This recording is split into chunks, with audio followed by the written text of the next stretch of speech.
이스라엘 민족들을 향해서 하나님이 이스라엘 땅을 허락하시고 인도해 주셨는데, 그러니까 앞으로 거하게 될 땅이 어떤 곳인지를 하나님께서 미리 말씀해 주고 있어요. 그러니까 현재 거하는 곳이 아니라 앞으로 하나님께서 허락하시고 예비하실 곳이 무엇인지를 말씀하고 있는데, 그러니까 앞으로 거하게 될 약속의 땅, 그 가나안에 대해서 언급하고 있습니다. 8절부터 보면, 너희는 내가 오늘 너희에게 명하는 모든 명령을 지키라. 그리하면 너희가 강성할 것이요 너희가 건너가서 차지할 땅에 들어가서 차지할 것이며 라고 합니다. 되게 단순해요. 하나님께서 이스라엘 민족들에게 말씀하신 것은 말씀대로 순종하면 복을 받고 순종하지 않으면 저주를 받는다. 그걸 이야기하고 있거든요.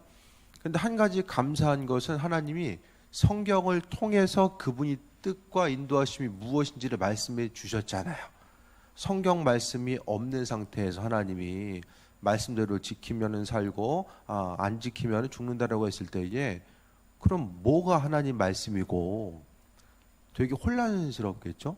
그러니까 성경 말씀 자체가 때로는 우리에게 어떤 좀 약간의 부담으로 다가올 때도 있겠지만은 말씀이라고 하는 기준이 있기 때문에 우리가 하나님을 어떻게 섬겨야 되고 그분께서 어떻게 일하시는지를 우리가 잘 알 수 있게 된다라는 그런 또 장점이 있게 됩니다.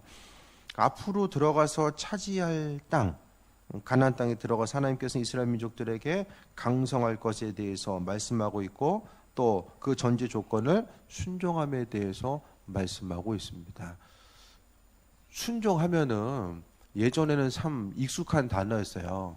학교 가서나 어디 가서나 순종하면 상당히 우리가 사람으로서 마땅히 밥 먹고 살아가려면 마땅히 해야 될 것이 순종함의 모습, 부모님에게 효도하라고 가르치고 밖에다가 쓰레기 버리지 말라고 가르치는 것처럼 이런 보편적인 기준에서 있어서의 어떤 우리가 배우고 익히고 나아가야 될 점이 바로 순종의 모습이었어요.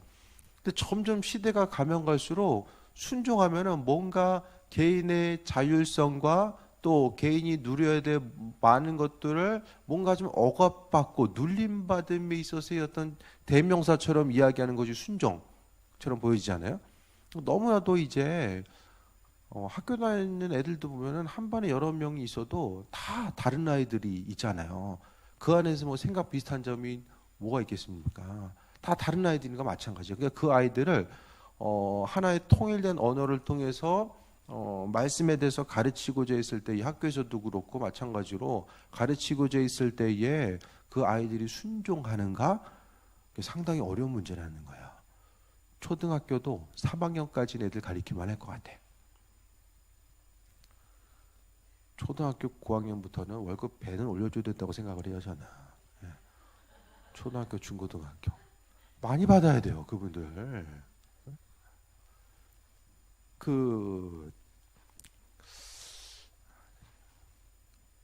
교사들을 우리가 생각했을 때에 생각을 해보세요. 그 아이들을 갖다가 양육하고, 옛날에는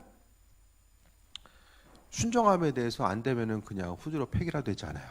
근데 지금은 뭐 그게 된 시대도 아니고, 그러니까 너무나도 이제 다른 시대를 살아감에 있어서 학교에서도 별로 이렇게 순종하고 거리가 먼 아이들을 교회에 와서 순종하라고 이제 얘기하는 것 자체가 정말 딴 세상 얘기하는 것처럼 들려지는 시대가 바로 지금이라는 거예요. 하지만 성경을 통해 하나님의 축복은 순종해서 받는다라고 하니까 시대는 변해가도 하나님 말씀은 안 변하잖아요.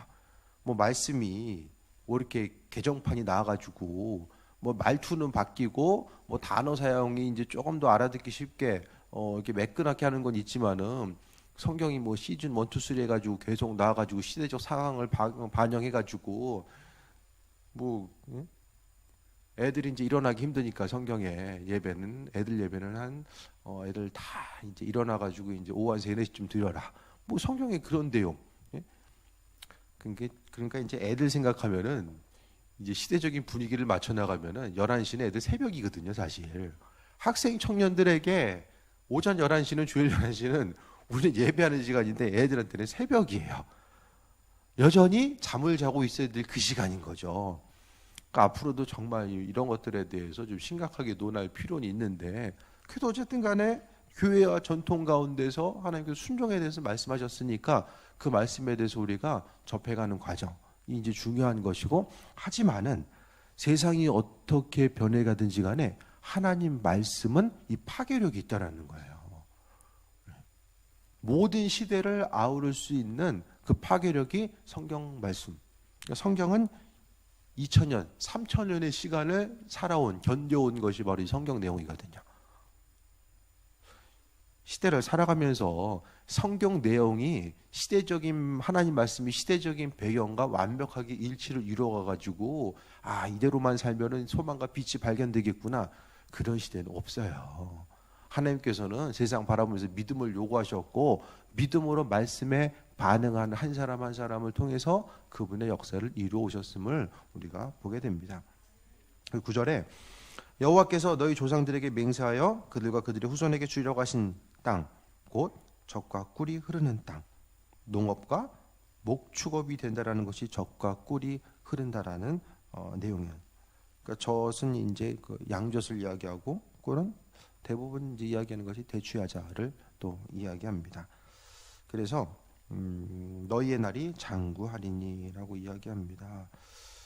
하나님께서 맹세한다고 했어요. 하나님께서 아브라함과 또 야곱, 그들의 신앙의 조상들에게 하나님께서 축복하심에 대해서 말씀하셨고 후손들에게 약속해 주셨어요. 그래서 10절에 보면 내가 들어가서 차지하려는 땅이 어떤 땅인가, 그것은 애굽 땅과 같지 아니하니라고 이야기합니다. 그 이집트에는 나일강이 있잖아요. 나일강에서 농사를 지으려면 이제 물을 끌어와요. 그 당시에 보면은 모터가 없잖아요. 그러니까 발을 이용해서 어떤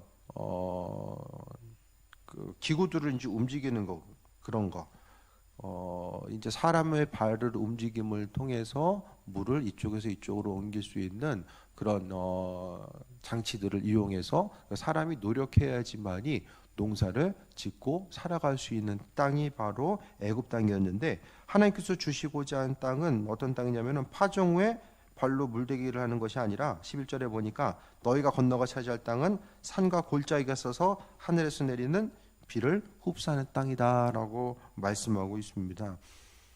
굳이 노력해가지고 농사 짓지 않아도 하늘에서 비가 내렸을 때에 그것을 땅이 잘 머금고 있다가 그것을 통해서 농사를 지을 수 있도록 만드시는, 그것이 바로 가나안 땅이라고 말씀하고 있어요. 반대로 하면 어떻게 되죠? 비 안 내리면?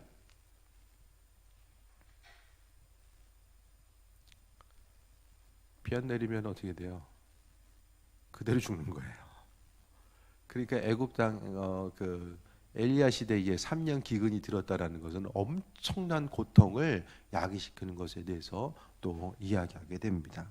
그러니까 결국 하나님께서 왜 이스라엘 민족들, 하나님이 여러 군대가 있을 텐데 왜 그곳을 하나님께서 지명해서 그쪽으로 부르셨을까라는 생각을 했을 때에 뭐 하나님의 뜻과 인도하신 뭐 학자들은 이제 여러 가지를 이야기해요. 여기서 이야기하는 것처럼 하나님을 바라보지 않으면은 살아갈 수 없는 거.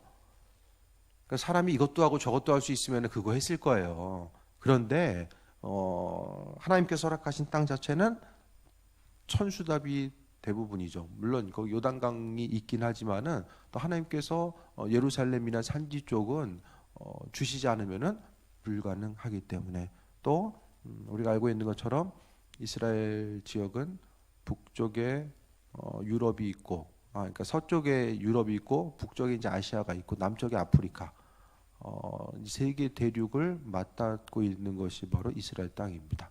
요지 중에 요지죠. 그러니까 복음이 어디든지 뚫고 나아갈 수 있는 아주 중요한 기점 자체가 가나안 땅이었던 거예요. 그래서 하나님은 순종해서 받는 이들에게 스스로 노력해서 얻게 되는 것, 사람이 내가 한 만큼 받게 되는 것도 축복인데 하나님께서 약속하신 땅은 내가 하지 않아도 내가 한 것보다 더 온전한 것으로 허락하시는 그것을 경험해야 됩니다. 그러니까 우리 믿는 사람들은 날마다 애굽 땅 살면 안 돼요. 가나안 땅에 살아야 됩니다. 애굽 땅에 살면은 내가 힘들이고 노력해가지고 수고해서 내가 땀 흘린 대로 얻는다. 근데 세상 돌아가는 이치가 땀 흘린 만큼 해가지고 얻었으면은 다 좋겠지만은 또 그대로 이루어지는 게 아니잖아요.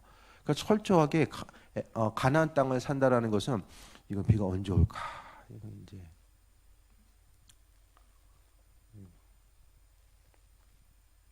영업하다 보면은 내일 일이 오늘 잘 가름이 안 될 때가 많이 있잖아요.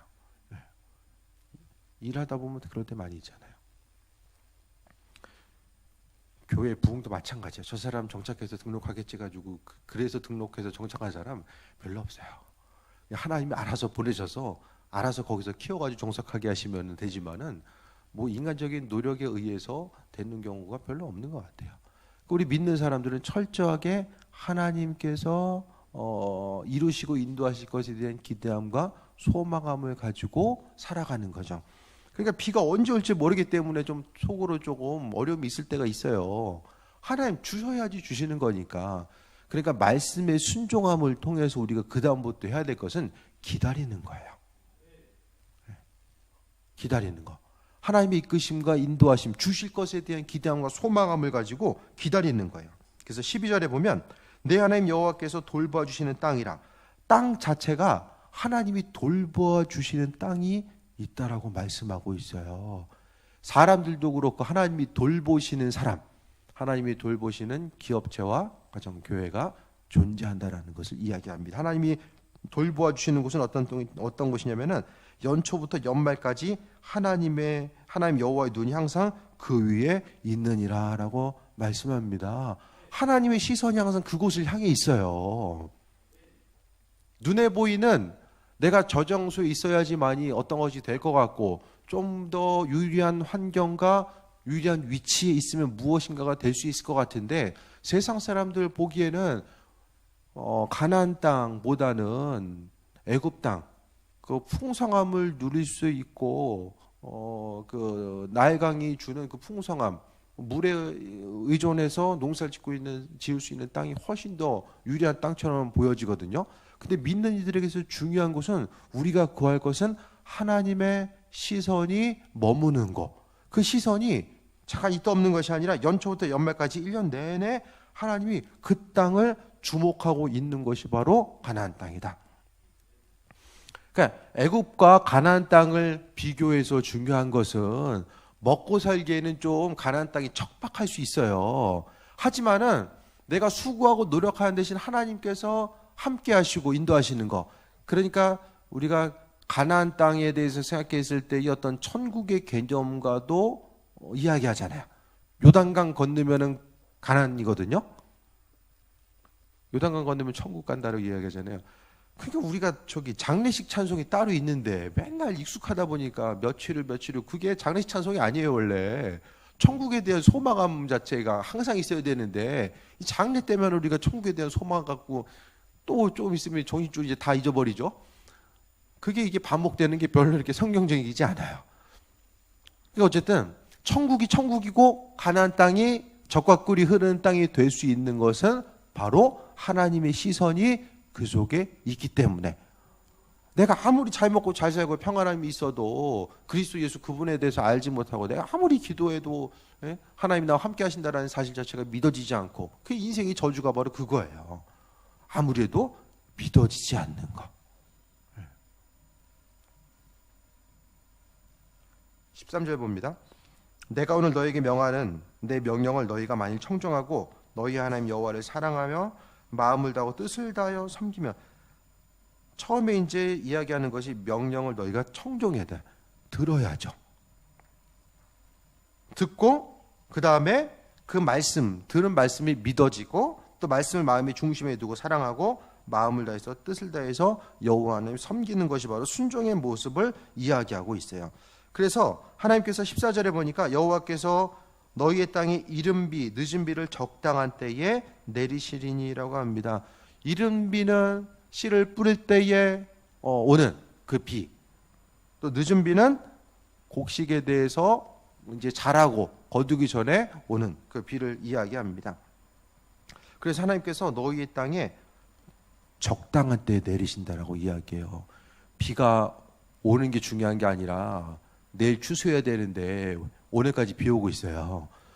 그러면 비가 아무리 뭐 있고 없고를 떠나서 적당한 때에 있어야 될 때에 비가 내려야 되잖아요. 그러니까 마찬가지로 하나님께서 그분의 인도하심 가운데 이른 비와 늦은 비를 적당할 때에 내려주셔서 곡식과 포도주와 기름을 얻을 수 있다라고 말씀하고 있습니다. 그러니까 앞서도 이야기하는 것처럼 기다리는 거. 기다리는 사람은 승리합니다. 끝까지 기다리는 사람은 승리해요. 그러니까 하나님의 계획하심에 대해서 믿고 의지하고 기다리다 보면 어느새 그분이 나와 함께 하시고 인도하심을 우리가 경험할 수 있게 됩니다. 여러분 몇 년 정도 기다려 보셨어요? 기도했던 기도 제목도 몇 년 정도?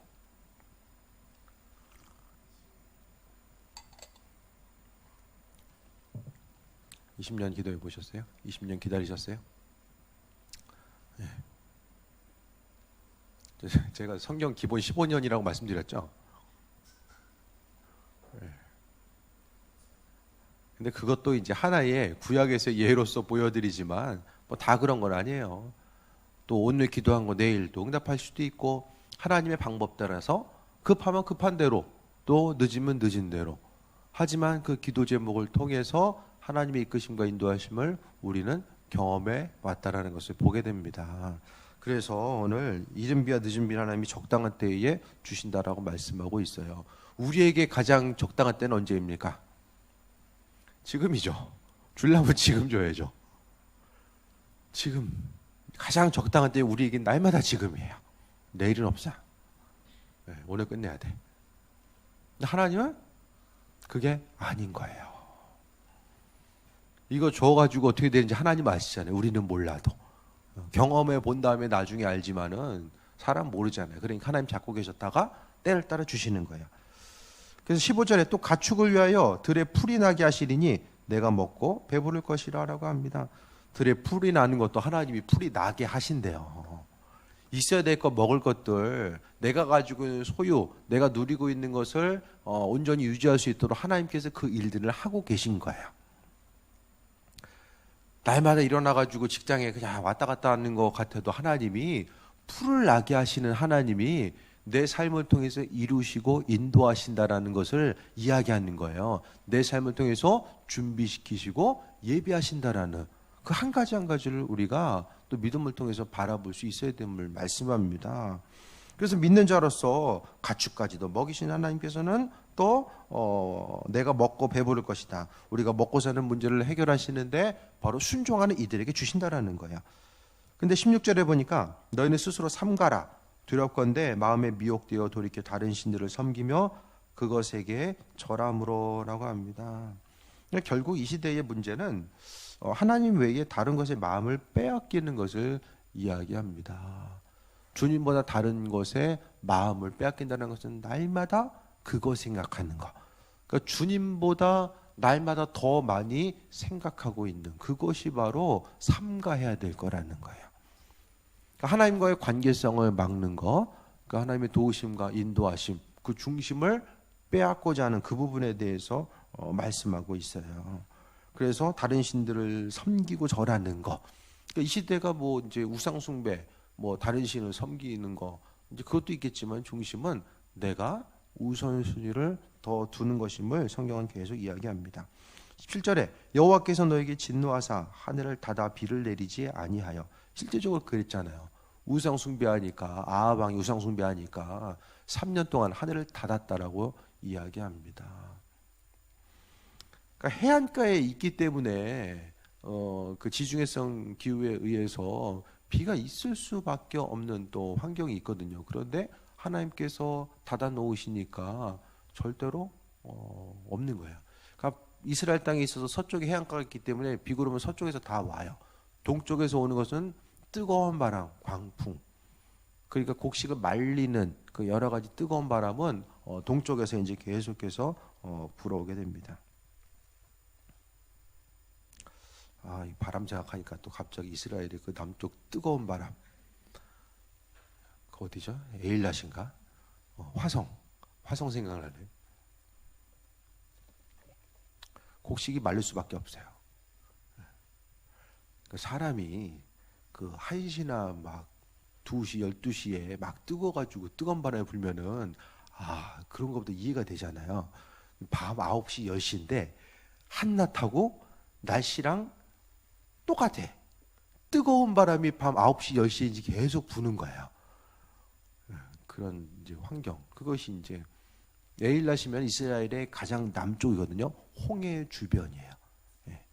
홍해를 갈렸었던 홍해 이제 주변이 이제 이스라엘 이제 지금 영토 가운데 최남단인데, 그러니까 이스라엘 민족들이 가나안 땅에 들어가기 전에 뭐 광야 생활하면서도 그 밤 되니까 좀 시원해가지고, 시원한 거는 예루살렘이 예루살렘.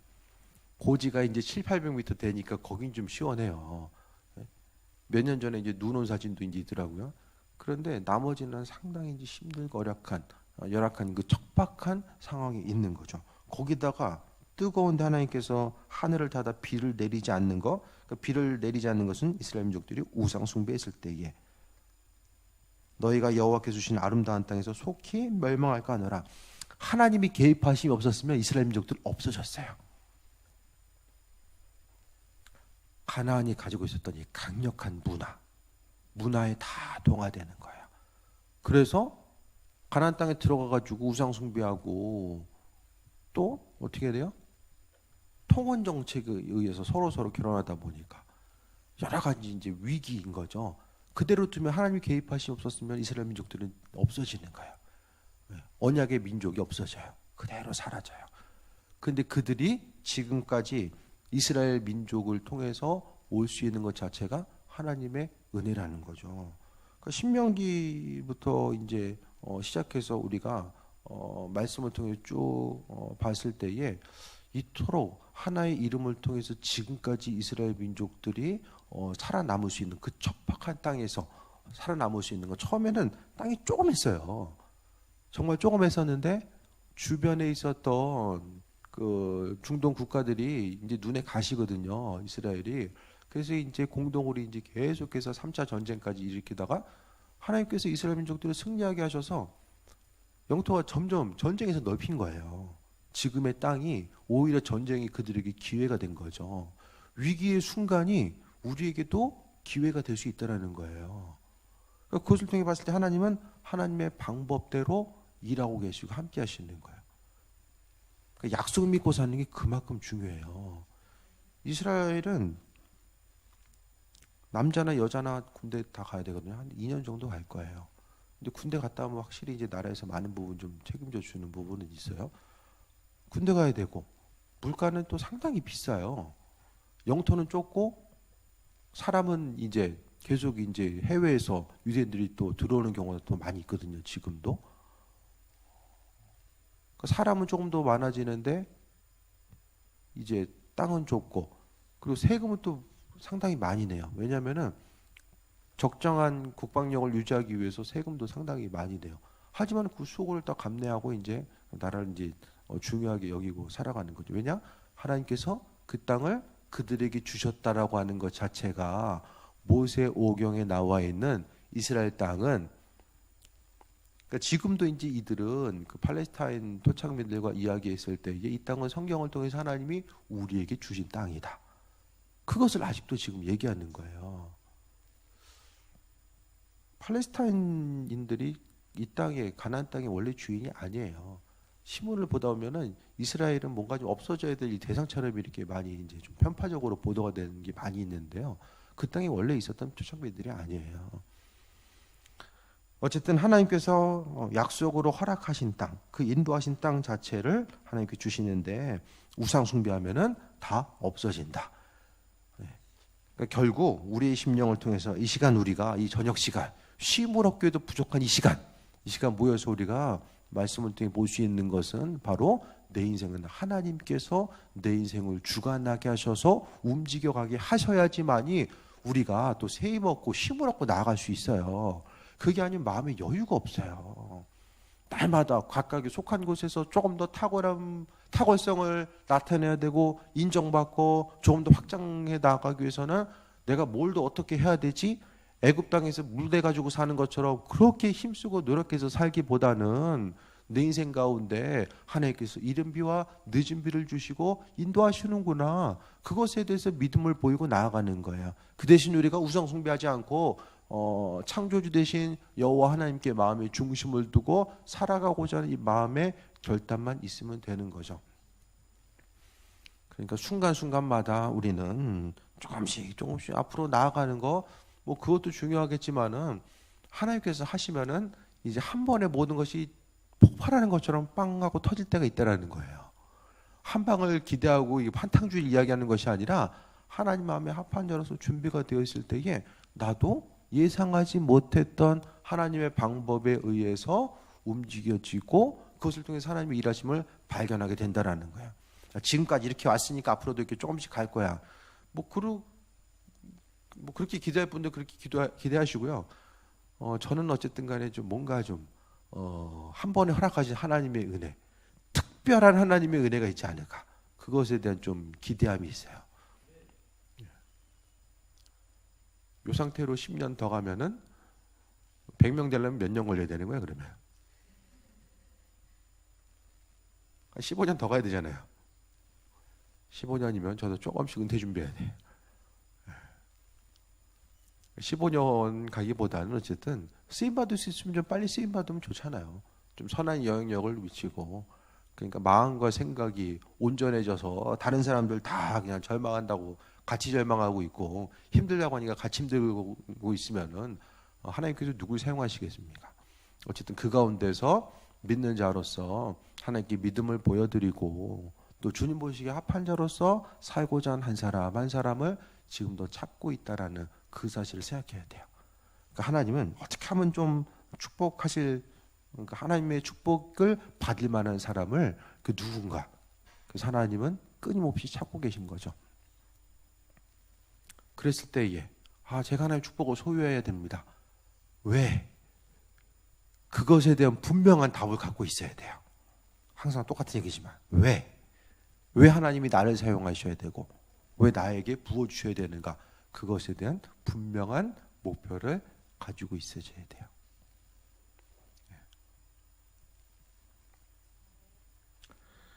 여호와께서 주신 아름다운 땅에서 너희가 속히 멸망할까 하노라라고 이제 17절은 이야기하고 있는데, 그것이 아니라 우리는 순종함을 통해서 하나님의 뜻을 더 깊이 발견하고자 하고 또 그것을 통해서 하나님의 일하심에 대해 생각하는 거예요. 이번 한 주간도 내일 또 각자 또 출근하셔야 될 분들은 또 이 한 주간 또 사는 것이 별로 이렇게 즐겁지 않을 수도 있겠지만 그래도 그 일터를 통해서 하나님의 일하심을 경험할 수 있는 것. 내가 있는 곳이 애굽 땅이기 때문에 더 많이 얻을 수 있지 않을까. 그게 아니라 우리가 거한 것은 좀 척박해 보여도 내가 주님과 교제하고 동행하기 때문에 그곳이 바로 가나안 땅입니다. 가나안 땅을 찾아가는 것이 아니라 내가 주님과 함께 서 있는, 그분 손잡고 서 있는 곳이 바로 가나안 땅인 거예요. 여러분의 인생의 순간순간 각각에 속해 있는 곳이 바로 가나안 땅이라는 사실을 잊지 마시고, 가나안 땅에서의 필수 조건은 우상 숭배 안 하고 여호와 하나님께 마음의 중심을 두고 말씀대로 살아가고자 하는 그거 하나만 붙들면 하나님께서 세워주십니다.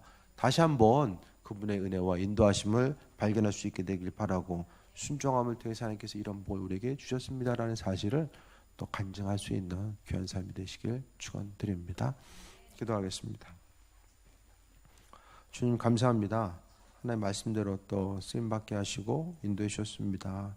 이른 비와 늦은 비를 허락하시고 때를 따라 공급하신 하나님의 은혜를 경험할 수 있는 그곳이 바로 가나안 땅임을 우리가 나눴습니다.